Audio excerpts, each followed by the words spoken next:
बिस्मिल्लाहिर्रहमानिर्रहीम। अस्सलाम वालेकुम जी, मैं नजमुल हसन बाजवा हूं। आपको हमारे फेसबुक पेज और यूट्यूब चैनल पर खुश आमदेद। नाज़रीन किराम, न्यूज ऑफ द आवर ये है कि हुकूमत बंद गली के अंदर फंस चुकी है। ये जिस फैसला करने के लिए या जिस फैसले को अपने हाथ में लेने के लिए इन्होंने मुल्क की मैशत का बेड़ा गर्क कर दिया, चलती चलाती हुकूमत को घर किया। ये जिस फैसले को करने के लिए आए थे नाज़रीन किराम, वो फैसला ही अब यूं समझिए कि इनके हाथों से नहीं होगा। और ये जिस जो करना चाह रहे हैं या जो अपने जेहन में बिठा रहे हैं वो नहीं हो रहा, क्योंकि इनके लिए कुछ बड़ी खबरें हैं। एक तो ये है कि एक सीनियर तरीन जर्नैल जो है वो रिटायर्ड हो गए हैं और उस वजह से सीनियरिटी लिस्ट बदल गई है। इस मामले को बताने से पहले मैं आपको एक वाकया बताता हूं। शहबाज शरीफ साहब जब नए नए वजीर आजम बने तो इन्होंने हमें बुलाया था मॉडल टाउन वाले इनके ऑफिस के अंदर, और लाहौर में हमारी ये मुलाकात हुई थी। तो मैं था और बल्कि लाहौर के तमाम सहाफी थे। तो जब हमने खाना खा लिया तो खाना खाने के बाद बहुत सारे सहाफी चले गए, लेकिन कुछ सहाफी जो खबर की सूह के लिए खड़े हो जाते हैं वो खड़े हो गए, जिनमें मैं था, दो तीन और लोग थे। चले मैं आपको बताता हूँ, बीनिश थी, असदुल्ला खान थे और एक दो और बंदे थे। तो राना सनाउल्लाह साहब साइड पे खड़े हुए थे। तो हम राना सनाउल्लाह साहब की तरफ चले गए। तो राना साहब कुछ गुफ्तगू कर रहे थे, हम खड़े होकर वो गुफ्तगू सुनना शुरू हो गए। तो हम में से किसी ने पूछा, राना साहब आप इस गवर्नमेंट को कब तक, क्योंकि हालात आपके हक में नहीं है, लोग इमरान खान के साथ हैं, चीजें बड़ी खराब है, तो आप इस गवर्नमेंट को कहां तक खींच सकते हैं या कहां तक, मतलब मिनिमम आपने क्या सोचा हुआ है कि इसे कहां तक लेके जा सकते हैं? तो राना सनाउल्लाह ने उस टाइम कहा था, मुझे याद पड़ता है, एग्जैक्ट लफ्ज मुझे याद है, उन्होंने कहा कि ये फैसला जो फैसला इमरान खान करना चाहता था, यानी कि वो अपनी पसंद का चीफ लगाना चाहता था, ये उन्होंने एक ज़हन में सोचा हुआ था।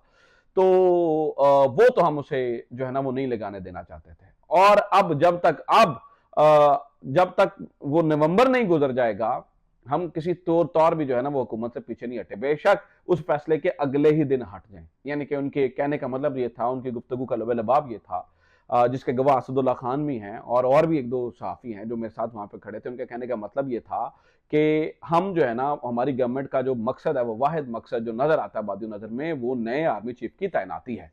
ठीक है, वो नए आर्मी चीफ तैनात, ऑब्वियसली उनके उसके पीछे उनके बड़े सारे मकासद थे ये वो। अब इसका मतलब यह है कि ये जितना बड़ा रिस्क इन्होंने लिया है वो सिर्फ और सिर्फ नए आर्मी चीफ की तैनाती। अब नाज़रीन किराम, मसला तब खराब होता है, आप समझिए कि टर्न तब आता है जब यही फैसला इनसे नहीं हो रहा है। मिसाल लें, वो कैसे? नाज़रीन किराम, आप मतलब एक जनरल रिटायर्ड हुए हैं जो अभी तक मंजर आम पर नहीं थे, लेकिन वो सबसे सीनियर थे, लेकिन उनकी रिटायरमेंट से और एक खत का बताया जा रहा है, उस खत से सूरत हाल तब्दील हो गई है और आगे भी हो सकती है। मिसाल लें कैसे?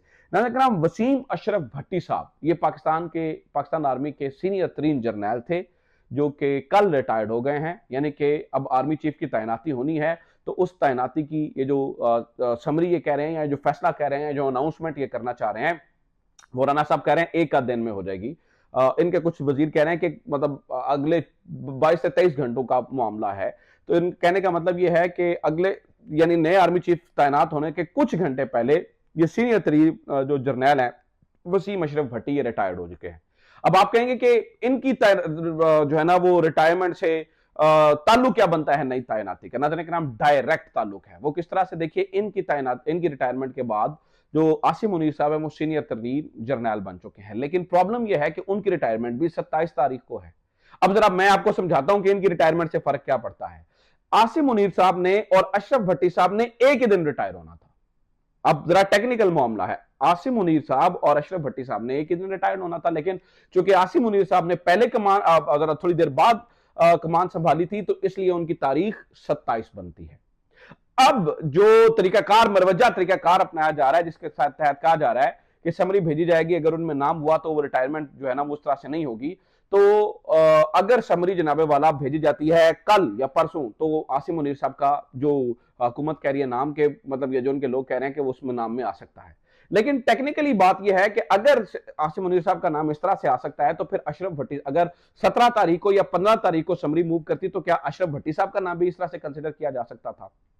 तो इस पर बहुत सारे लोग कहते हैं नहीं, ऐसा नहीं हो सकता। अब रिटायरमेंट से 10 दिन पहले अगर कोई रिटायर, मतलब अगर तैनाती से 10 दिन पहले अगर कोई रिटायर हो रहा है, तो उसका नाम किस तरह से शामिल किया जा सकता है? नाज़रीन किराम, इस वक्त जो लोग जो आइन और कानून को समझते हैं, या जो इस वक्त तहरीक इंसाफ की भी बात कर रहे हैं, वो यही कह रहे हैं कि इसी कानून के तहत जो है ना वो आसिम मुनीर साहब का नाम भी जो है वो, चूंकि अशरफ भट्टी साहब इस तरह से रिटायर हो रहे हैं, चूंकि 10 दिन पहले रिटायर हो रहे हैं, तो उनका नाम समरी में नहीं जा सकता।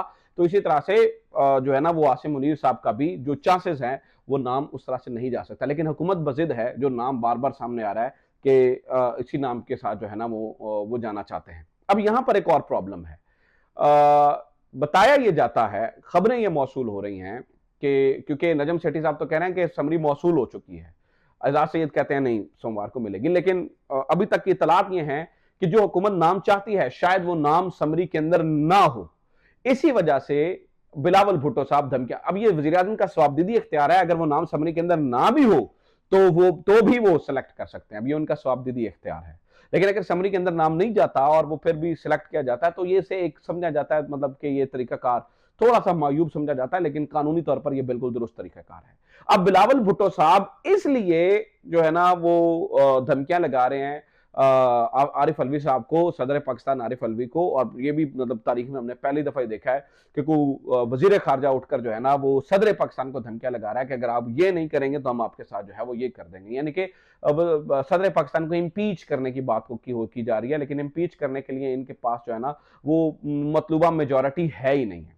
तो कहने का मतलब यह है कि जो सीनियरिटी लिस्ट अभी है उसके मुताबिक जनरल आसिम मुनीर साहब सबसे पहले नंबर पर हैं, लेकिन जब तक ये समरी मूव होगी और नया नाम आएगा तब तक सीनियरिटी लिस्ट मजीद तब्दील हो चुकी होगी, क्योंकि अशरफ भट्टी साहब का जो असूल जिस असूल के तहत उनका नाम हुआ उसी असूल के तहत आगे फिर आसिम मुनीर, वही असूल जो अशरफ भट्टी साहब पे अप्लाई हुआ वही असूल जो है वो आसिम मुनीर साहब पे जो है ना वो अप्लाई होगा, जो बादियों नजर में नजर आता है। एक और चीज मैं आपको बता दूं, क्योंकि अगर लाइक तरीन जर्नैल, क्योंकि जितने जर्नैल इस टाइम मैं आपको बता दूं इंक्लूडिंग आसिम मुनीर साहब, तमाम जर्नैल लाइक तरीन है, कोई शक व शुबा नहीं है इनकी काबिलियत के ऊपर कि जिस तरह से ये ऊपर आए हैं, ठीक है। और ये जो अशरफ भट्टी साहब हैं, अगर मतलब थोड़ा सा आप बहुत सारे लोग कहते हैं, बहुत सारे लोग कह रहे हैं कि अगर थोड़े से लचकदार असूल कर रहे हैं तो अशरफ भट्टी साहब के लिए भी किए जा सकते थे। वो किस तरह से, क्योंकि अशरफ भट्टी ये पूरा खानदान ही बड़ा लायक है, ये साबिका कोर कमांडर है मुल्तान के, और मैं आपको इनके बारे में ये भी बता दूं कि ये जो है ना वो जो जनरल नईम अशरफ हैं इनके भाई भी जो है ना वो एक कोर कमांडर मुल्तान रह चुके हैं, और इनके एक भाई जो हैं वो इस वक्त ये मेजर जनरल नदीम अशरफ इस वक्त जीओसी जेल में है, यानी कि ये पूरा खानदान ही लायक लोगों का है, ठीक है। तो ये कहानी है इस टाइम। अब हुकूमत जो है ना वो डटी हुई है, और जो इस्लामाबाद के जो बाखबर हल्के हैं और वो ये दावा कर रहे हैं कि इधर से इदारे की मर्जी कुछ और है, लिहाजा अगर सदर पाकिस्तान ने कुछ करना है, इसलिए बिलावल भुट्टो जरदारी साहब करें क्योंकि वो फिर सिर्फ इस साइड की बात नहीं सुनेगा, वो इदारे की भी बात सुनेगा। अब सदर पाकिस्तान क्या कर सकते हैं इस पूरे मामले के ऊपर, इस बारे में मैं आपको बता दूं। सदर पाकिस्तान नाज़रीन किराम इसको होल्ड कर सकते हैं, ऑलरेडी इतना केओस है, ऑलरेडी इतना डिजास्टर हो चुकी है, सिचुएशन डिजास्टरस हो चुकी है, इसको मजीद रोका नहीं जा सकता। अगर आप मजीद रोकेंगे तो हालात खराब हो जाएंगे। अब बहुत सारे लोग सवाल ये भी पूछते हैं कि भाई ये बताएं सीनियरिटी कैसे तय होती है जब एक ही दफा आप पास आउट हुए हों, तो यानी कि अगर एक ही कोर्स है फिर कौन सीनियर होता है। इसका नाज़रीन कराम असूल ये होता है कि आपको पासिंग आउट के वक्त एक पीएन नंबर दिया जाता है, या उसे आर्मी नंबर कहते हैं, उसके तहत, और फिर कुछ कोर्सेज की वजह से भी, और फिर ये भी होता है कि कौन से रैंक में और मुद्दत मुलाजमत, मतलब अगर आपकी मुद्दत मुलाजमत पहले खत्म हो जाए या रैंक का वो मुद्दत खत्म हो जाए तो भी आप रिटायर्ड जो है वो हो जाते हैं। तो ये बहुत सारी चीजें होती हैं जो सीनियरिटी का असूल तय करती हैं।